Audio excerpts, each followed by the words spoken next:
जय हिंद दोस्तों, आप सबका अपने YouTube channel MG exam cracker पर स्वागत करता हूं। दोस्तों, आज की ये वीडियो उन लोगों के लिए बहुत ख़ास होने वाली है जो ज़्यादा पढ़े लिखे तो नहीं हैं लेकिन गुणा भाग करना जानते हैं। अगर आप भी गुणा भाग करना जानते हैं तो इंटरेस्ट यानी कि ब्याज आसानी से निकाल सकते हैं। तो दोस्तों, ब्याज जो हम लोन लेते हैं या फिर किसी से धन उधार लेते हैं इस कंडीशन पर कि आपको ब्याज देना पड़ेगा, यानी कि चाहे बैंक से लें या किसी महाजन से लें तो उस पर कुछ परसेंट वो ब्याज तय करते हैं जिसको हमें देना पड़ता है। वो हमारे किसान भाई और जो रोज़गार करते हैं उन भाइयों के लिए ये वीडियो काफ़ी ज़्यादा ख़ास होने वाली है, क्योंकि उनके सामने ये दिक्कत काफ़ी बनी रहती है। वो चाहे आप कोई भी धन लें और उस पर आपको ब्याज देना पड़ता है, तो वहाँ पर आपको ये जानना चाहिए, निकालना आना चाहिए कि कितना ब्याज हुआ उस परसेंट की जो दर आपको बताया जा रहा है। क्योंकि इससे एक तो दिमाग को सेल्फ सेटिस्फैक्शन मिलता है, दूसरा आप घपलेबाजी से बचे रहते हैं। तो दोस्तों, हम इसी के बारे में समझेंगे और एक हम सीरीज चलाएंगे इसका कि पहले वीडियो इसका बनाएंगे, फिर उसके बाद में अगर तिमाही संयोजित किया जाता है और क्या क्या इसमें फैक्टर्स होने वाले हैं, तो कम से कम 4-5 वीडियो हम ब्याज पर डालेंगे जो आपको काफ़ी रेलिवेंट होने वाली है। हमारे जो किसान भाई हैं या और भी जो कम पढ़े लिखे लोग हैं और ब्याज नहीं निकालना जानते हैं। तो आइए शुरू करते हैं बिल्कुल बेसिक कॉन्सेप्ट के साथ में। अगर आपने आज तक नहीं निकाला है तो ज़रूर आप निकालना जान जाएंगे। आइए शुरू करते हैं। क्या होता है दोस्तों, पहले एक पॉइंट बता दें आपको कि मोटा मोटा कि ब्याज दो प्रकार के होता है, एक साधारण ब्याज, एक चक्रवृद्धि ब्याज। यानी कि साधारण ब्याज मतलब सिंपल इंटरेस्ट और कंपाउंड इंटरेस्ट। तो सिंपल इंटरेस्ट जो होता है, तो जो ब्याज निकलेगा एक साल पर, तो अगर दूसरे साल के लिए हम दे रहे हैं तो वहाँ पर इंटरेस्ट जो आपका ब्याज मिलेगा उस ब्याज पर ब्याज लगा दिया जाए तो उसको हम कंपाउंड यानी चक्रवृद्धि ब्याज कहेंगे। तो आइए हम देखते हैं कि ब्याज को कैसे निकालते हैं। मान लीजिए कि आपको 3,650 रुपये कोई धन आपने लिया किसी से उधार, बैंक से या चाहे किसी महाजन से, और उस पर आपको ब्याज देना पड़ रहा है 10%।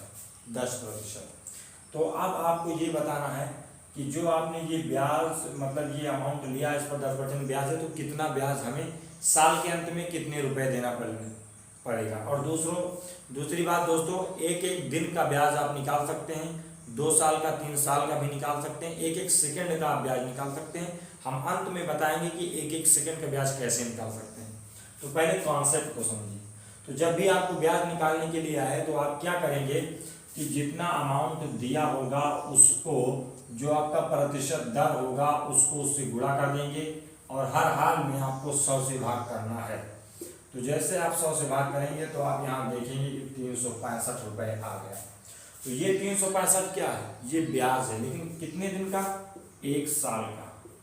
अगर दिन पूछा जाए तो 365 दिन का ये ब्याज है। तो आपको 1 साल का ब्याज पता चल गया कि 365 रुपये है। ऐसे अगर आपसे पूछ लिया जाए कि 2 साल का, दुगुना कर देंगे, 3 साल का 3 गुना कर देंगे, 100 साल का 100 गुना कर देंगे। तो साल वाला तो बहुत आसानी से निकाल सकते हैं। अब यहाँ पर पॉइंट है कि 1 दिन का हम कैसे निकालेंगे, 2 दिन का, 10 दिन का कैसे निकालेंगे। तो 1 साल में 365 दिन, 366, अगर 366 वाला साल है तो 366 से डिवाइड करेंगे। तो 365 से हम डिवाइड जब करेंगे, जितना ब्याज 1 साल का है, तो 1 दिन का आपका निकल आएगा। यानी कि 1 दिन का जो आपका ब्याज होगा वो हम 365 से भाग करके पता कर लेंगे। तो जब यहाँ पर 365 से भाग करेंगे तो कितना आएगा? 1 यहाँ पर आया। मान लीजिए कि यहाँ पर कुछ और आता, 2 भी आ सकता था, 3 भी आ सकता था, तो जो भी आता। तो अब आपको 1 दिन का पता चल गया कि इतना रुपये ब्याज है। अब आपसे पूछा जाए कि 5 दिन का कितना होगा, तो इतने अमाउंट को जितना 1 दिन का ब्याज आया है उसको हम 5 से गुणा कर देंगे, 10 दिन का आएगा 10 से गुणा कर देंगे। तो इस प्रकार से हम ब्याज निकाल लेंगे। अब यहाँ पर कुछ पॉइंट्स हैं कि आपने सुना होगा कि मिश्र धन और मूलधन या दर किसे कहते हैं। तो यहाँ पर आपको समझना है कि जो पैसा आप लेकर चले थे यानी कि उधार लिया था, उसे हम क्या कहते हैं? मूलधन कहते हैं। और जो पैसा अंत में आप देंगे 1 साल बाद, मान लीजिए आपको देना है, तो 1 साल बाद आपको कितना देना पड़ेगा? 3,650। तो लिया है वो तो देना पड़ेगा ही, प्लस आपको 365 रुपये क्या देना पड़ेगा? ब्याज। तो यहाँ पर जब इसे जोड़ेंगे 4,015 आएगा। तो ये 4,015 क्या हो जाएगा? ये 4015 आपका मिश्र धन कहलाएगा। क्या कहलाएगा? मिश्र धन कहलाएगा। अच्छा, ये आपका क्या है जो आप प्रतिशत देख रहे हैं, तो इसको हम दर यानी कि रेट बोलते हैं। तो इस प्रकार से आप समझ गए होंगे कि जो लेकर चलते हैं मूलधन जो अंत में देते हैं वो मिश्र धन, और वो दर प्रतिशत आपका हो गया।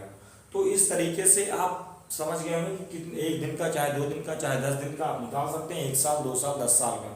आपने ये समझ लिया, इस तरीके से आपको निकालना है। जब भी आपको निकालना हो अगर ब्याज, तो आप क्या करेंगे, जितना अमाउंट होगा उसको तुरंत दर से गुणा करेंगे, 100 से भाग करेंगे, जितना होगा वो 1 साल का निकल कर आ जाएगा। अब यहाँ पर हम आपको बता दें कि जैसा कि हमने शुरुआत में कहा था कि अगर हम 1 सेकंड का निकालना चाहें, तो यहाँ पर आप समझिएगा कॉन्सेप्ट की। कॉन्सेप्ट क्या होता है, जब भी हम किसी से कोई धन लेते हैं तो जो उसको माना जाता है कि कितने ब्याज जो दिया जाता है वो 24 घंटे पर जोड़ा जाता है, 24 घंटा 48 घंटा, तो इस प्रकार से ब्याज जोड़ा जाता है।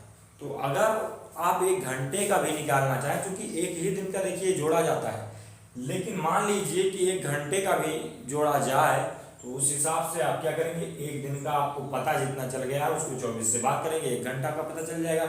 अगर आपको 1 मिनट का पता करना है, फिर 60 से भाग करेंगे, 1 मिनट का पता चल जाएगा, तो फिर 60 से भाग करेंगे तो 1 सेकंड का पता चल जाएगा।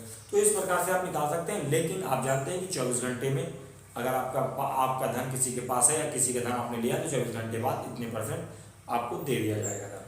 अब आगे हम बताते हैं आपको कि आगे हम लेकर आएंगे कि कैसे इससे मिश्र धन हम निकाल, मतलब यहाँ पर कैसे चक्रवृद्धि ब्याज निकालेंगे। चक्रवृद्धि ब्याज और साधारण ब्याज में क्या अंतर होता है, क्या अंतर स्थापित होता है और क्या संबंध होता है, बहुत ही इंटरेस्टिंग होगा और इसके बारे में बताएंगे। और इसको भी हमारे किसान भाइयों को, रोजगार भाइयों को काफ़ी ज़्यादा इसकी आवश्यकता पड़ती है और जिसको जानने की आवश्यकता भी है। तो दोस्तों, हम अगले वीडियो में हम बहुत ही जल्द लेकर आएंगे कि क्या संबंध है। तब तक के लिए धन्यवाद।